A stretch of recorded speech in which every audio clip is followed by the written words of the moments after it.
Video अपना नया अंदाज में आए गेल मिथिला।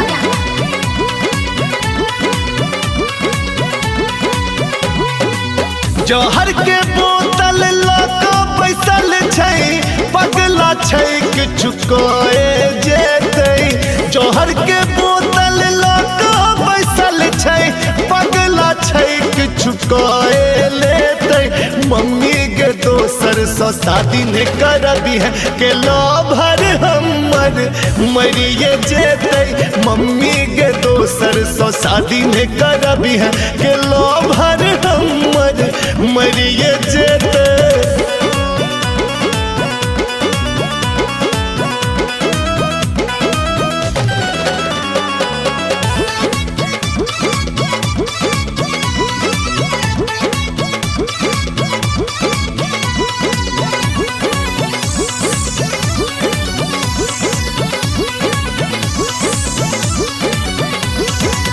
तिलक दहेज हमरा किछु न चाही, किछु न तोरा से मंगतै गे। खेने छी शपथ दोसर के घर में, डोली हमर न जेतै गे। डोली हमर न जेतै गे। हाँ, तिलक दहेज हमरा किछु न चाही, किछु न तोरा से मंगतै गे। खेने छी शपथ दोसर के घर में, डोली हमर ने जेतै गे। प्रॉब्लम बुझही मैटर छै सीरियस, प्रॉब्लम बुझही मैटर छै सीरियस। मामला बहुत बिगड़िए जेतै। मम्मी के दोसर से शादी नहीं करबी है, मम्मी के दोसर से शादी नहीं करबी है के लोभर हमर मरिए जेतै। मम्मी के दोसर से शादी नहीं करबी है के लोभर हमर मरिए जेतै।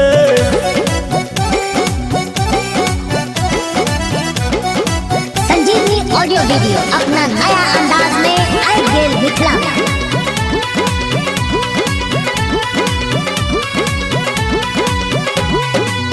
प्यार के खातिर जीबै या मरबै, कोनो मुसीबत से लड़बै हम।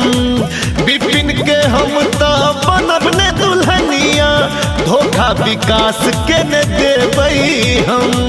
धोखा विकास के न देबै हम।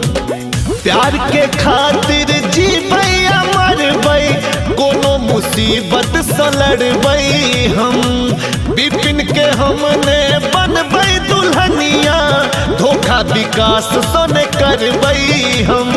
तोरा खुशी के कारण गे मम्मी, तोरा खुशी के कारण गे मम्मी, दुनिया हमर उजरिए जेतै।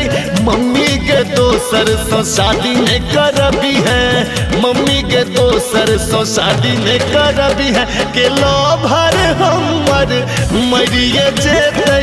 मम्मी के दोसर से शादी नहीं करबी है के लोभर हमर मरिए जेतै।